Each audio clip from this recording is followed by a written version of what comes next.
We are in section 6.4, which covers the properties of special parallelograms. Now, before I begin, let me tell you that we're going to talk about shapes you already know what they are. But we have to go over what the properties, what the definitions, and what they all say so you know how to use them in a proof. So the first thing we're going to go over is the second type of special quadrilateral, which is called a rectangle. Now, the definition of a rectangle is a quadrilateral with 4 right angles.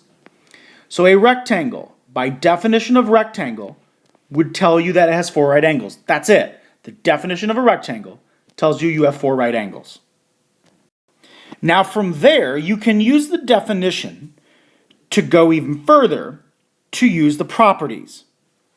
So we would say this: if a quadrilateral is a rectangle, so if something is a rectangle, it's a parallelogram. Hypothesis, conclusion.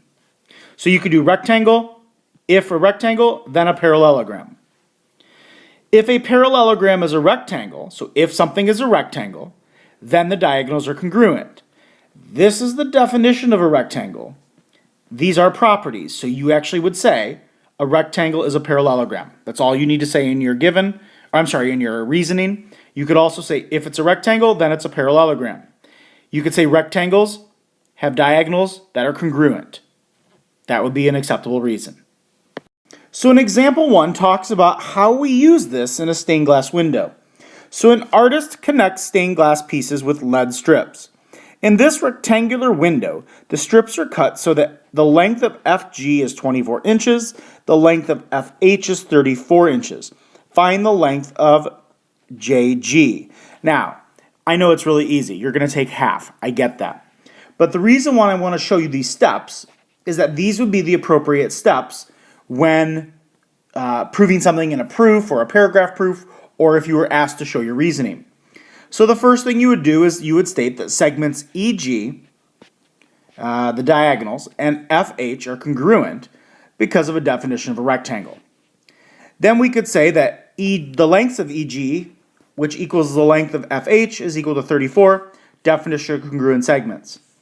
Then we would say that the length of JG is equal to half the length of EG. And then we could also say definition of a parallelogram. Then by substitution, we would say that 1/2 of 34, the length of JG would be 17 inches. Now in this problem, we're going to talk about a rhombus. Now, a rhombus is another special quadrilateral. A rhombus is a quadrilateral with 4 congruent sides. A rhombus has 4 congruent sides. So the definition of a rhombus would say 4 congruent sides. The properties that base off that definition are saying all 3 of these have an hypothesis that says if it's a rhombus, you could say a rhombus is a parallelogram. You could say a rhombus has diagonals that are perpendicular. And you could say if we have a rhombus, then each diagonal bisects opposite angles. So make sure you understand that each of these would say if something is a rhombus, then it's a parallelogram, then diagonals are perpendicular, or then each diagonal bisects opposite angles. So if you look at this one for the bisecting, angle 1 and angle 2 are congruent, 3 and 4 are congruent, 5 and 6, and 7 and 8 are congruent. So like a rectangle, a rhombus is a parallelogram. So you can apply the properties of parallelograms to rhombuses. So in this example, we're going to find the length of VT. Now, VT is right here. We know that by definition of a rhombus, all the sides are equal. So I could say 9x minus 11 equals 4x plus 7. If I subtract the 4x and add the 11 and eventually solve this, I would get x equals 3.6. I then would plug it into either side, and so 4 times 3.6 plus 7, that would give me the length of VT as being 21.4. Now in this example, we want to find the measure of angle WSR. Now what do we know here? Well, we know that this angle would have to be congruent to the angle y plus 2. The reason is because it's a rhombus. We know if something's a rhombus, the diagonals bisect opposite angles. We also know that the diagonals are perpendicular to each other. So, right off the bat, we know that we can say that 2y plus 10 equals 90 degrees. If we solve that, we get y equals 40. Now, why can we say that? Because if something is a rhombus, diagonals are 90 degrees. Then from there, I plug it in to y plus 2, and I get 42. That means the measure of angle WSR will also be 42 degrees. Now make note that this is how you would actually show it if you would prove this with the reasons. You would first write down that this angle measure was equal to 90, because if something is a rhombus, the diagonals are perpendicular. By substitution, we solve it.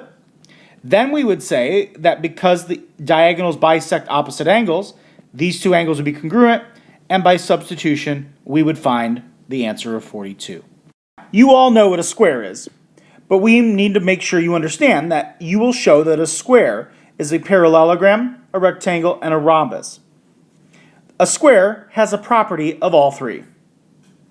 So in example 3, we want to show that the diagonals of square ABCD are congruent perpendicular bisectors of each other. So the first thing you'd have to do is find the lengths of the diagonals AC and BD. So we use the distance formula. So if we subtract our x values, let's see here, 2 minus 1, negative 1, that gives us 3 squared, and then we subtract 7 minus 0, that gives me 7 squared, so that would give me 9 plus 49, which gives me the square root of 58. BD would be, if I subtract my x's, negative 3 minus 4 is negative 7 squared, plus 5 minus 2 is 3 squared. That would give me 49 plus 9, which is equal to the square root of 58. So these work. AC is equal to BD. Therefore, we can say that their segments are congruent. So now we have to prove that it's perpendicular. Well, perpendicular means that we have to find the slope. So it's important to notice that we have 3 things we're proving here. Congruent, we got that. Now we're going to prove they're perpendicular. So proving they're perpendicular, I have to find their slope. So if I just look here, I can subtract the y values and the x values. So the slope of segment AC would be 7 minus 0 and 2 minus negative 1, which would be 7/3. The slope of segment BD would be, if I subtract 5 minus 3, my y values, that's 3, and negative 3 minus 4 is negative 3/7. So, are these perpendicular? Absolutely. They are opposite reciprocals, and they have a product of negative 1. So, perpendicular and congruent, we have proven them. The last step is proving that they are bisectors of each other, which means we have to make sure that they intersect at their midpoints. So now we need to find the midpoint of AC and the midpoint of segment BD. So the midpoint, if I add together, let's see, negative 1 plus 2, that gives me 1 divided by 2. And if I take the average, 0 plus 7, 7 divided by 2 would be 7 halves. So I have 1 half and 7 halves. BD would be negative 3 plus 4. That gives me 1 half divided by 2. And then 5 plus 2, 7 divided by 2. They each have the same midpoint. Therefore, they are congruent, they are perpendicular, and they are bisectors of each other. And the last example we're going to do is a proof using the properties of special parallelograms. So here's what we know. In the given, we know that the rectangle here, this is a rectangle, EFGH. We know J is the midpoint of EH. I want to prove that triangle FJG is isosceles. So I've written down the given. The second step is figuring out a pattern. Now when I look at this, I want to prove that this triangle is isosceles. So where do I go? Well, isosceles would basically be two things. I could either prove that FJ is congruent to segment JG, and then by definition of isosceles, I can say that's an isosceles triangle, or I have to find the base angles, which would be angles JFG and JGF, to say they're congruent in order to say this is isosceles. Well, because it's a rectangle, what do we know about a rectangle?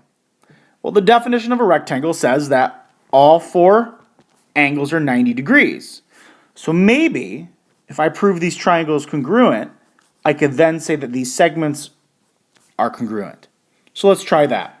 I can say that angle E and angle H are right angles.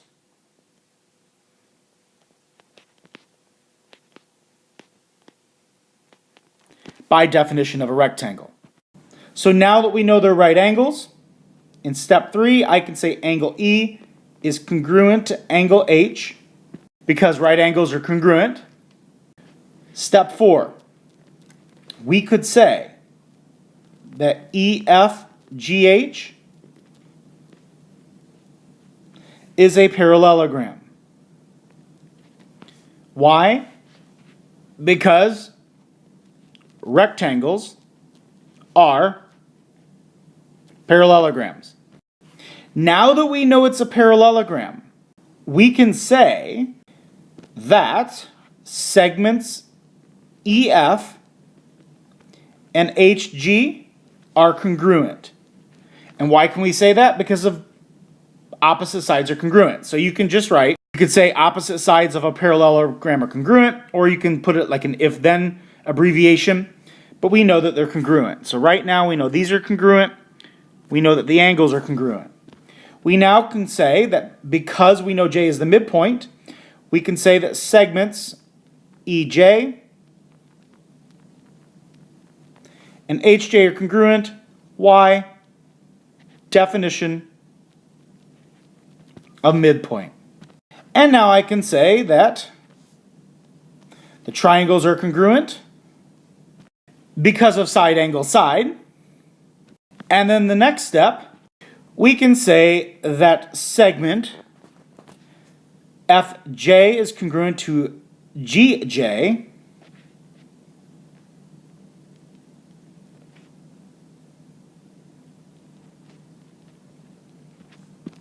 because of CPCTC, and now that we know those segments are congruent, we can say that triangle FJG is isosceles because of the definition of isosceles.